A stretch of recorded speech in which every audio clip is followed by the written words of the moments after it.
Meu nome é Daniel Ferreira, e às 19h23 de um sábado de outubro, no meio da festa de 15 anos da minha enteada Júlia, ouvi minha esposa dizer para a irmã dela que eu era apenas o marido conveniente. Estava na cozinha pegando mais gelo, quando a voz da Renata atravessou a porta entreaberta da despensa. Sabe como é, Cláudia? O Daniel sempre foi prático. Paga as contas, não reclama muito, deixa a gente viver. É conveniente.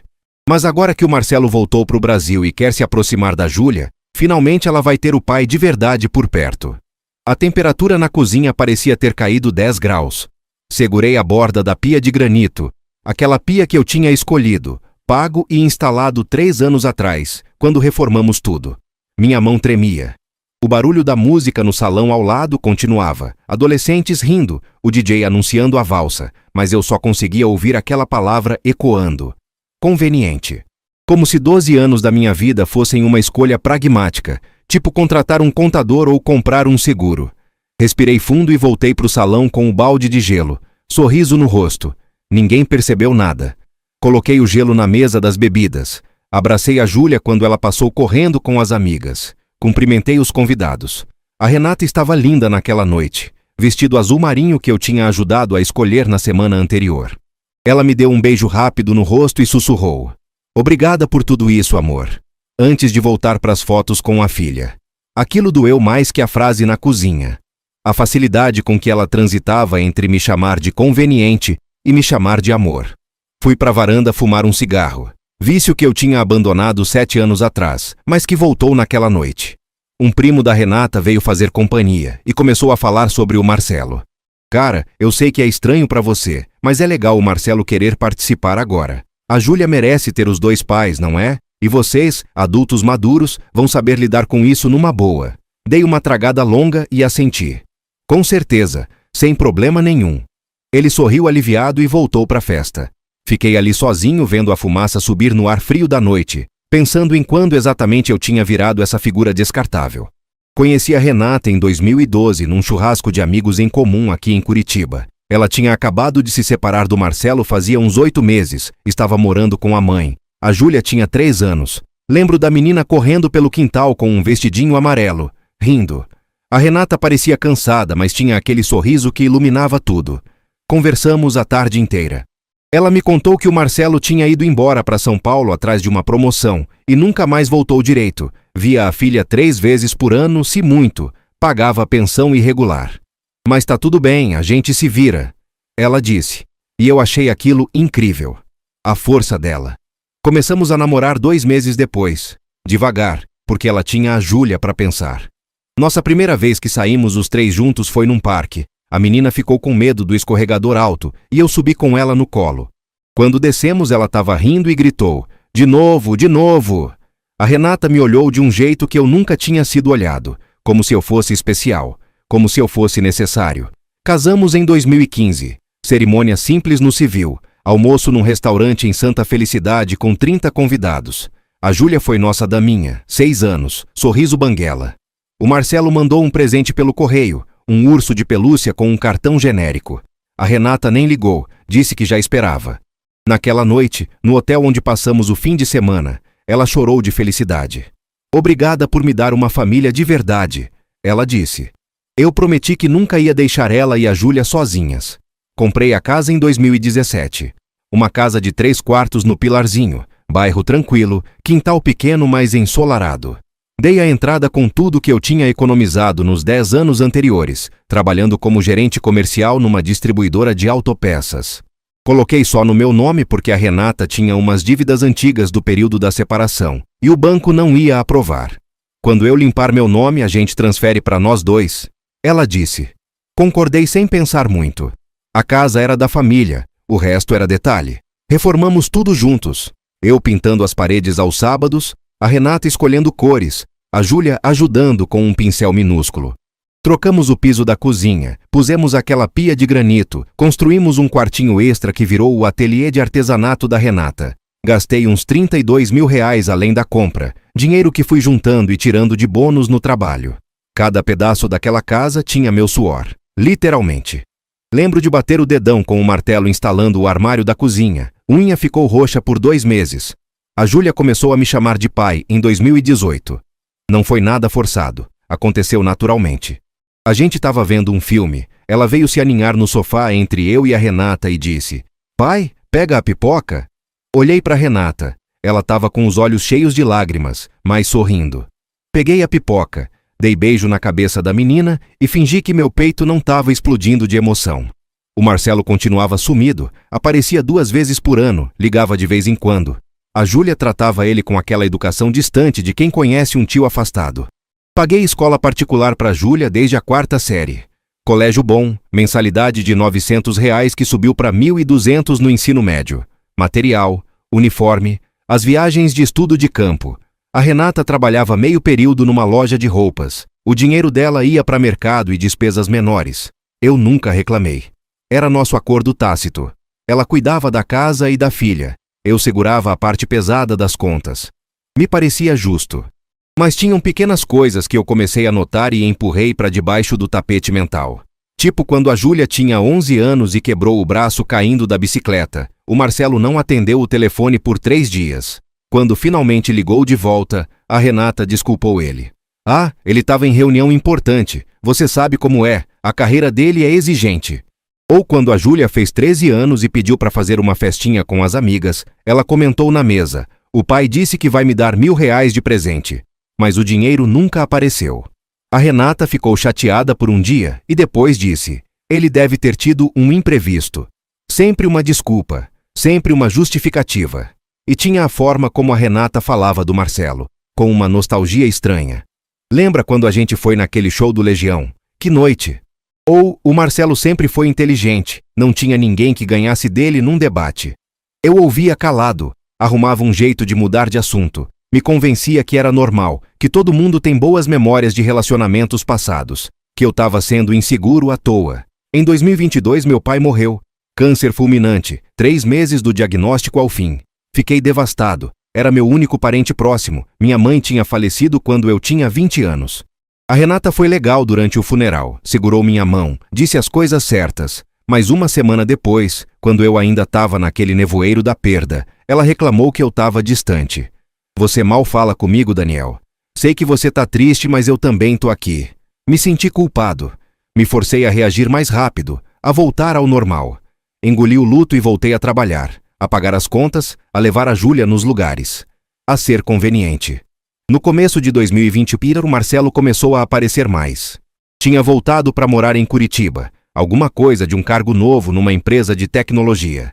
Ligava para Júlia toda semana, chamava para almoçar. A menina ficou confusa no início. "Pai, o que eu faço? Ele quer me buscar no sábado, mas a gente ia fazer aquela trilha." Eu disse para ela ir, que era importante ela conhecer o pai dela, que eu não ia a lugar nenhum. Ela foi. Voltou animada. "Ele me levou num restaurante japonês super caro, pai, e falou que quer me apresentar para os parentes dele em São Paulo." Sorri e disse que era legal. A Renata ficou estranha, mais arrumada quando sabia que ia encontrar o Marcelo para deixar ou buscar a Júlia. Começou a falar mais dele em casa. O Marcelo comentou que a empresa dele tá indo super bem. O Marcelo disse que comprou um apartamento na Ecoville, deve ter gastado uma fortuna. Eu grunhia alguma coisa e mudava de assunto. A Júlia começou a falar menos comigo. Não era nada dramático, só uma distância gradual. Menos piadas internas, menos pedidos para eu ajudar com lição. "Vou pedir pro meu pai me explicar matemática, ele é engenheiro." Em julho, numa sexta à noite, o Marcelo buscou a Júlia para um fim de semana em Florianópolis. Quando ele chegou para pegar ela, a Renata convidou ele para entrar. Ficaram conversando na sala por 40 minutos, enquanto a Júlia terminava de arrumar a mala. Eu estava na cozinha vendo o jogo, mas dava para ouvir. Risos, memórias compartilhadas. "Lembra daquela vez que a gente se perdeu na estrada indo para Morretes?" A voz da Renata tinha uma suavidade que eu não ouvia direcionada. A mim fazia tempo. Quando eles saíram, sentei no sofá com a sensação de ser um estranho na própria casa. A Renata veio com 2 copos de vinho, se sentou perto e disse: "O Marcelo amadureceu, né? Ficou um homem sério." Tomei um gole do vinho e só disse: "É, parece." Ela continuou: "É bom para Júlia ter os 2 pais presentes, ela merece isso." Concordei porque não tinha o que discutir, mas aquela palavra, 2 pais, ficou ecoando. Como se eu fosse um dos 2. Como se meu lugar fosse tão legítimo quanto o dele, quando na verdade eu era só quem tinha estado lá nos dias difíceis. Agosto veio e com ele o planejamento da festa de 15 anos. A Júlia queria algo grande, tipo 100 convidados. Sentamos os três na mesa da cozinha para conversar sobre orçamento. Buffet, salão, DJ, decoração, vestido, fotógrafo. Somava uns 38 mil reais. Peguei caneta e papel e fiz as contas. Meu salário cobria, mas ia apertar durante uns meses. A Júlia me olhou com aqueles olhos esperançosos de 14 anos. Pai, você acha que dá? Respirei fundo e disse: dá sim, filha, você merece. A Renata beijou minha testa. Você é incrível. 2 dias depois, a Júlia me procurou no quarto. Pai, eu conversei com meu pai e ele quer ajudar na festa. Vai pagar a metade. Senti um alívio financeiro e uma pontada estranha ao mesmo tempo. Que bom, filha. Assim fica mais tranquilo. Ela sorriu e saiu. A Renata comentou naquela noite. Viu como foi bom o Marcelo voltar? A Júlia tem sorte de ter 2 pais que cuidam dela.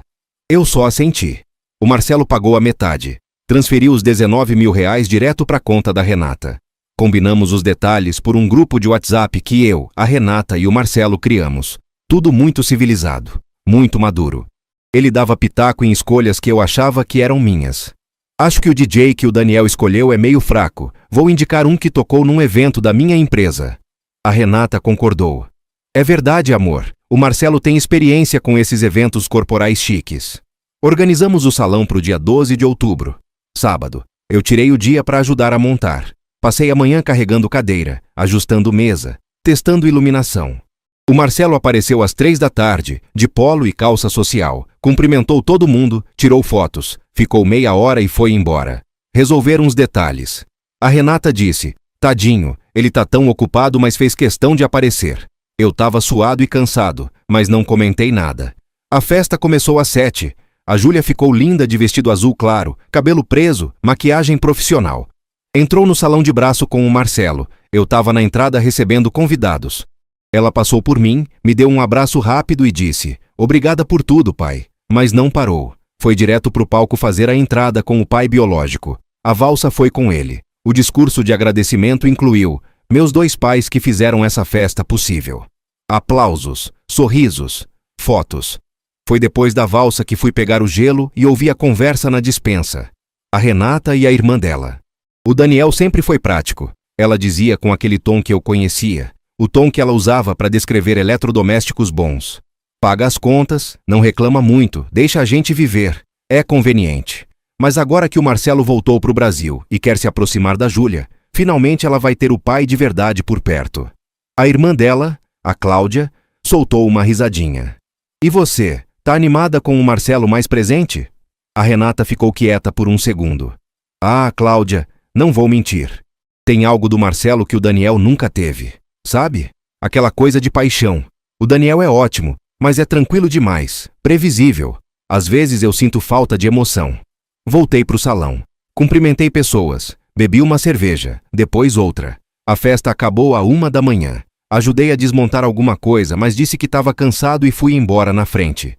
Cheguei em casa, sentei na varanda e fumei 4 cigarros seguidos. A Renata e a Júlia chegaram umas 2 horas depois, animadas, falando sobre como tudo foi perfeito. Eu já estava no quarto, fingi que estava dormindo. Domingo acordei cedo, 6h30. Olhei a Renata dormindo ao meu lado. 12 anos. 12 anos eu dei tudo o que eu tinha. Não foi só dinheiro, foi estar presente. Foi buscar a Júlia na aula de dança terça e quinta durante 4 anos porque a Renata trabalhava. Foi sentar no chão ajudando com diorama de ciências. Foi ver a apresentação de teatro escolar onde ela tinha uma fala de 3 linhas e eu gravei como se fosse Oscar. Foi ficar acordado quando ela teve pneumonia aos 10 anos, revezando com a Renata para monitorar a febre. Foi ser pai nos dias normais, nos dias sem brilho, nos dias onde ninguém tira foto. Levantei, fiz café, abri o notebook. Comecei a pesquisar. Divórcio, partilha de bens, venda de imóvel em nome de um cônjuge só. Advogados em Curitiba. Li durante 3 horas. A Renata acordou meio-dia, veio me dar beijo, comentou que eu estava quieto. Só cansado da festa, eu disse. Ela aceitou e foi fazer almoço. Na segunda fui trabalhar normalmente, mas no horário de almoço saí e fui num escritório de advocacia que eu tinha pesquisado. Doutora Patrícia Mendes, especialista em direito de família. Mulher de uns 50 anos, olhar direto, jeito prático. Contei tudo. Ela ouviu sem interromper. Quando terminei, ela disse: "O senhor quer o divórcio?" Respirei fundo. "Quero. E quero fazer do jeito certo. A casa tá no meu nome. Eu dei a entrada, paguei as parcelas, fiz a reforma. Eu sei que vai ter partilha, mas eu não quero ficar refém disso. Se ela quiser a parte dela, tudo bem, mas eu não vou continuar morando com alguém que me vê como conveniente." A doutora Patrícia fez umas anotações. "Senhor Daniel, a casa estando no seu nome facilita, mas não anula o direito dela a uma parte se ela comprovar que contribuiu para o casamento de outras formas. Quanto você calcula que investiu sozinho na casa?" Fiz as contas de cabeça. Entrada de 60 mil, parcelas mensais de 1.800 durante 7 anos. Isso dá 150 mil aproximadamente, mais os 32 mil da reforma. 242 mil, mais ou menos. Ela anotou. E ela? Pensei. Ela pagava mercado, umas coisas menores. Talvez contribuiu com uns 30 mil ao longo desses anos, sendo generoso. Ela mexeu na calculadora. Então a casa, pelos seus cálculos, tem cerca de 270 mil investidos, sendo 242 seus. Você tem como comprovar? Assenti. Tenho todos os comprovantes, guardei tudo, transferências bancárias, notas fiscais da reforma, contrato de financiamento no meu nome. Ela sorriu. Ótimo, isso ajuda. Agora me responde uma coisa. Você quer ficar com a casa ou quer vendê-la e dividir? Olhei pela janela do escritório, uma árvore balançando no vento. Doutora, eu não quero mais morar ali. Cada cômodo tem a memória de eu sendo tratado como segunda opção. Quero vender, pegar minha parte e começar do zero. Ela me explicou os próximos passos. Eu podia colocar a casa à venda já que estava no meu nome, mas tinha que comunicar oficialmente sobre o divórcio para Renata antes de fechar negócio, porque senão ela poderia entrar com processo alegando má-fé. A melhor estratégia seria: primeiro, eu arrumava um lugar para morar, um apartamento alugado. Segundo, comunicava formalmente minha intenção de divórcio. Terceiro, propunha a venda da casa e divisão amigável, ou, se ela não concordasse, pedia judicialmente a dissolução da sociedade conjugal com apuração de haveres. E quanto a Júlia? Perguntei. Ela é maior de idade. Faz 15 agora. Então não tem questão de guarda, mas se você quiser formalizar algo sobre responsabilidade afetiva ou algum tipo de acordo sobre a relação com ela, é diferente. Você adotou ela? Senti o estômago apertar. Não, nunca formalizei. Ela me chama de pai, mas legalmente eu não sou nada. A doutora Patrícia me olhou com uma compaixão profissional. Então, senhor Daniel, legalmente você não tem nenhuma obrigação com a Júlia, e ela não tem nenhum direito sobre você. Sei que é duro ouvir isso, mas é a realidade. Se o senhor quiser manter algum vínculo, precisa ser por vontade própria, não por obrigação legal. Aquilo doeu mais que a frase da Renata na despensa. 12 anos criando uma menina que legalmente não era minha filha. E agora, quando o pai biológico voltou e virou o herói da história, eu era só o inquilino emocional que pagou a conta. Saí do escritório com uma lista de coisas para fazer. Primeira coisa, procurar apartamento. Fiz isso durante a semana seguinte. Encontrei um kitnet mobiliado no centro, R$800 por mês, disponível para entrar em novembro. Fechei verbalmente, pedi para o dono me dar 15 dias para confirmar. Segundo, organizar documentos da casa. Separei tudo: contrato de compra e venda, comprovantes de pagamento das parcelas, notas da reforma, prints de conversas onde a Renata reconhecia que eu estava pagando sozinho. Fiz cópias de tudo e guardei numa pasta na nuvem e outra física no escritório da advogada. Terceiro, saber o valor de mercado da casa. Entrei em contato com 3 imobiliárias. Todas avaliaram a casa entre 320 e 340 mil reais. Tava valorizada. Legal. Mais dinheiro para dividir, ou mais dinheiro para brigar por ele. Quarta coisa, e essa foi a mais difícil: descobrir o que exatamente a Renata estava planejando com o Marcelo. Fui na academia às 6 da manhã todo dia daquela semana. Rotina nova. A Renata achou estranho, mas não questionou muito. Você emagrecendo pra quê? Arrumou uma amante? Ela brincou uma manhã. Ri sem humor. Só cuidando da saúde. Mas a academia era uma desculpa. O que eu estava fazendo era observar. Cheguei em casa de surpresa num dia que eu tinha dito que ia trabalhar até mais tarde. 7 da noite, entrei pela garagem silenciosamente. A Renata estava na sala ao telefone. Amor, eu te disse que não dá para ser agora. O Daniel ainda tá aqui. Quando ele sair, a gente conversa melhor. Fui pro quarto fazer barulho, tipo chegando oficialmente. Oi, amor, cheguei. Ela desligou rápido e veio me cumprimentar. Sorriso no rosto. Pensei que você ia chegar mais tarde. Reunião cancelou. A noite seguiu normal, mas aquela palavra, amor, direcionada a outra pessoa no telefone ficou queimando. Comecei a prestar atenção nas mensagens dela. Não vasculhei o celular. Isso era uma linha que eu não ia cruzar.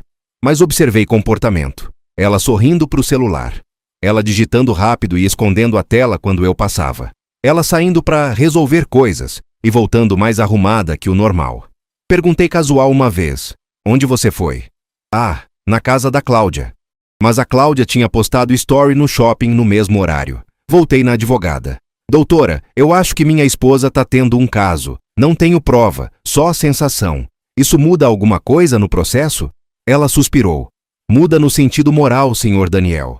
Alguns juízes consideram infidelidade comprovada na hora de dividir bens, mas é raro e difícil de provar.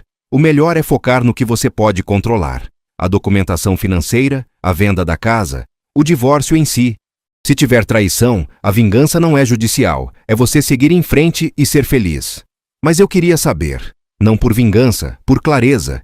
Queria entender se eu estava ficando louco ou se realmente estava sendo enganado em camadas.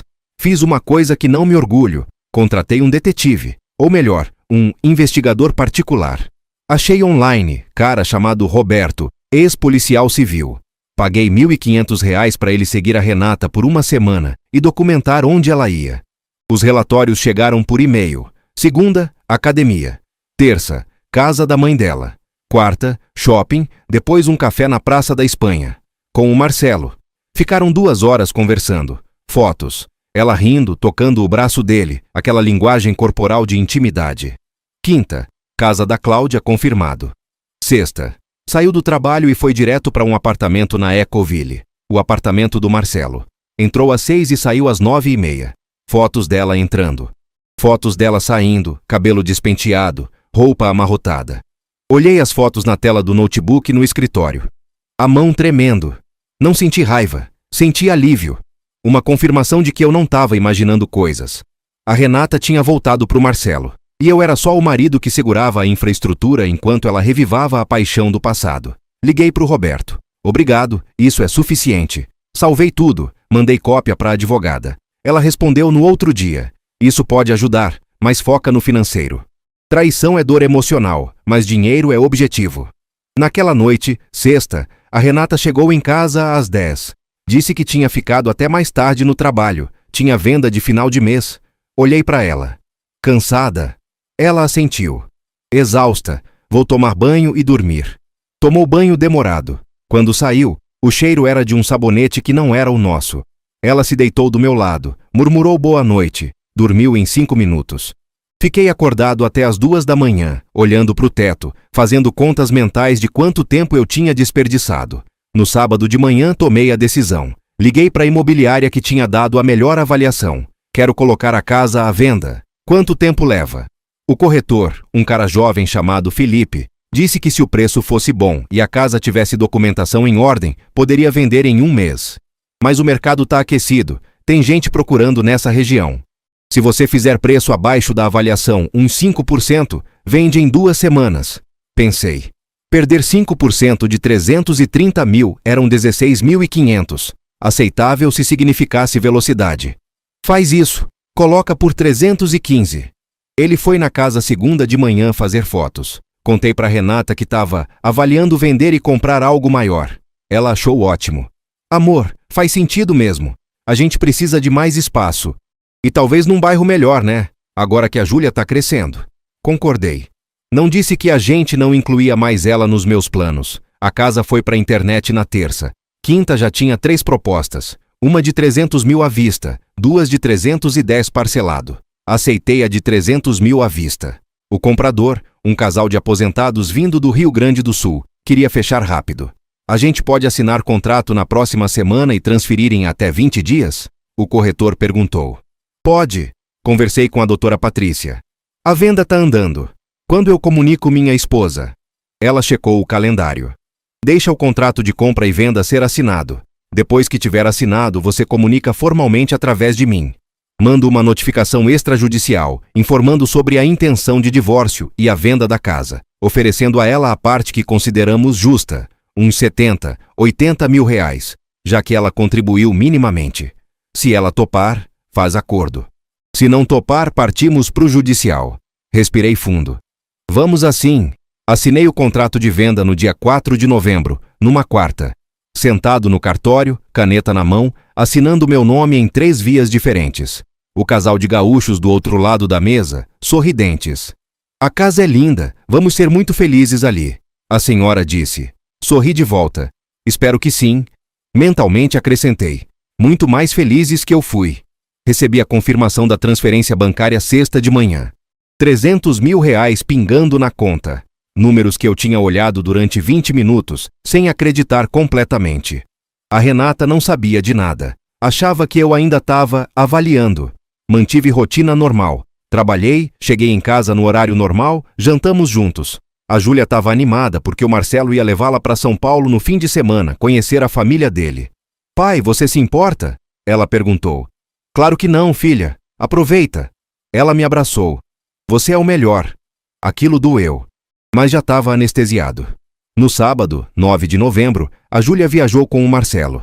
A Renata disse que ia aproveitar o fim de semana para ver as amigas. Saiu meio-dia. Peguei meu carro e fui pro apartamento que eu tinha alugado. Passei a tarde mudando minhas coisas. Roupas, documentos, alguns livros, meu notebook, a coleção de vinis do meu pai. 2 viagens de carro. Deixei a maioria dos móveis porque eram muito grandes pro kitnet. Deixei bilhete na mesa da cozinha. Renata, recebi proposta de trabalho em outra cidade e aceitei. Preciso de tempo para pensar sobre nós. Você vai receber uma notificação da minha advogada nos próximos dias explicando tudo. A casa foi vendida. Você vai receber sua parte. Não tenta me ligar hoje, eu não vou atender. Te encontro terça no escritório da advogada para conversarmos civilizadamente. Daniel. Saí de casa às 5 da tarde. Dirigi até o apartamento. Entrei, tranquei a porta, sentei no sofá de 2 lugares que veio com a mobília e chorei. Chorei por meia hora. Depois parei, lavei o rosto e pedi pizza. A Renata me ligou às 7. Não atendi. Mandou mensagem.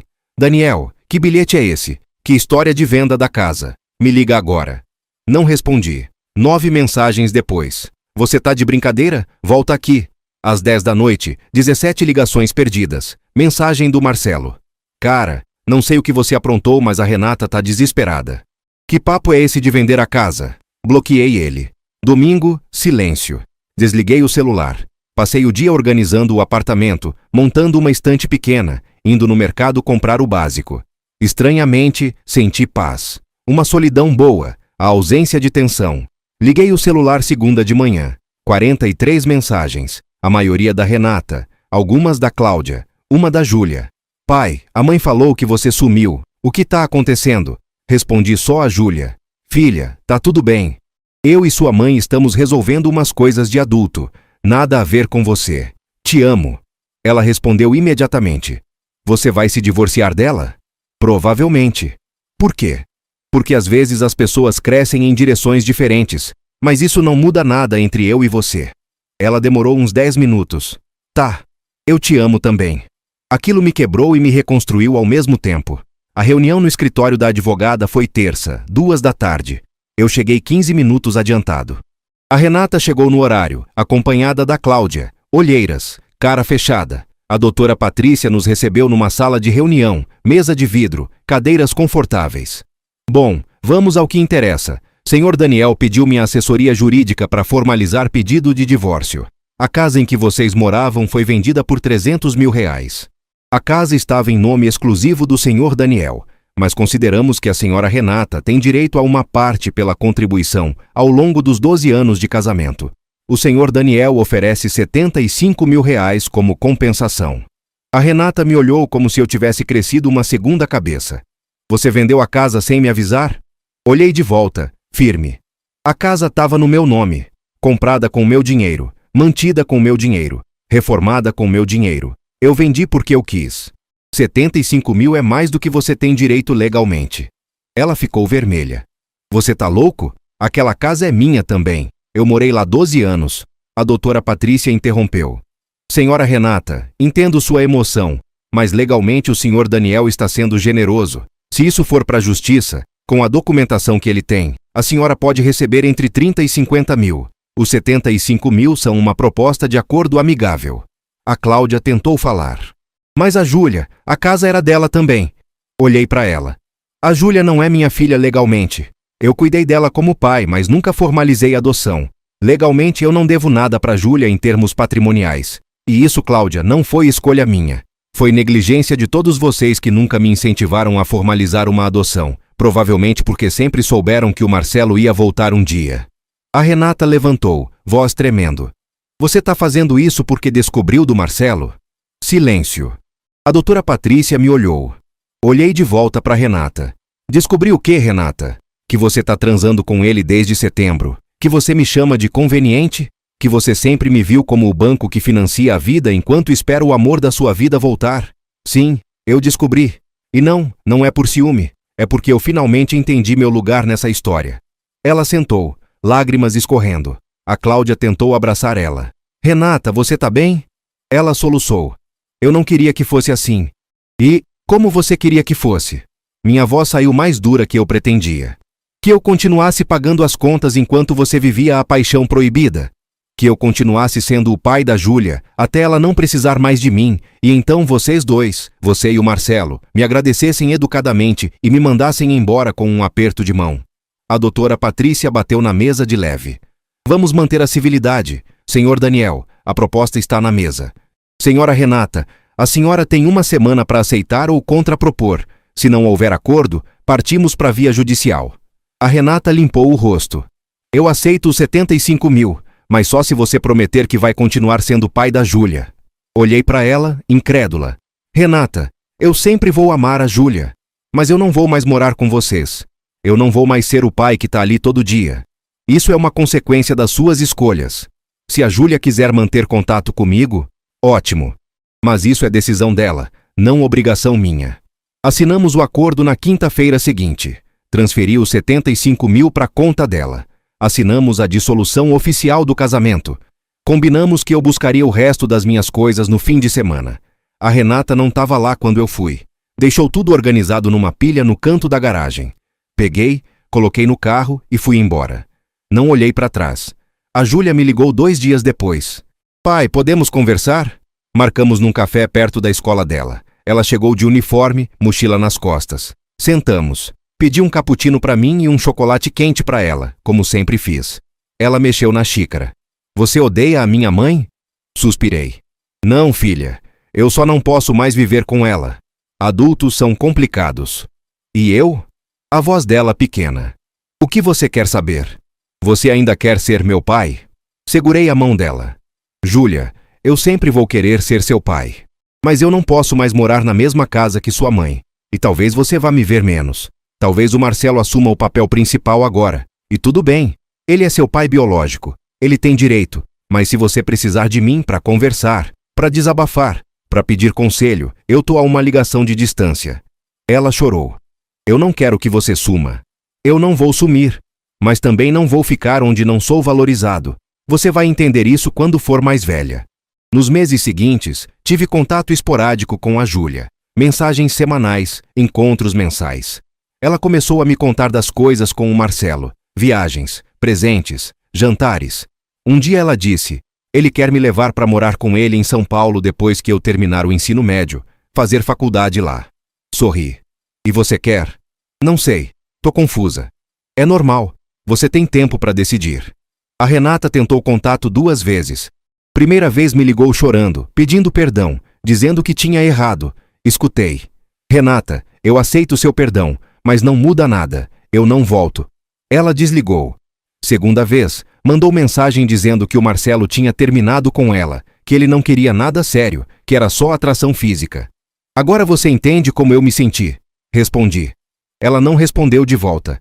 Comecei terapia em janeiro. Dr. Rogério, psicólogo especialista em recomeços, sessões toda terça à noite. Falei sobre a sensação de ter sido usado, sobre a raiva que eu engoli durante anos, sobre como é estranho se sentir livre e perdido ao mesmo tempo. Ele disse, Daniel, você não foi um coitado, você foi um homem que amou de verdade, e quando percebeu que esse amor não era recíproco, teve a coragem de sair. Isso não é fraqueza. Aquilo me ajudou. Hoje é abril de 2025. Moro no meu kitnet. Pequeno, mas meu. Pago R$ 800 e não dependo de ninguém. Acordo quando quero. Faço as refeições que quero. Vejo os filmes que quero. O silêncio da casa não é vazio, é pacífico. A solidão não é abandono, é autonomia. A Júlia me ligou semana passada. Pai, posso te pedir uma coisa? Claro.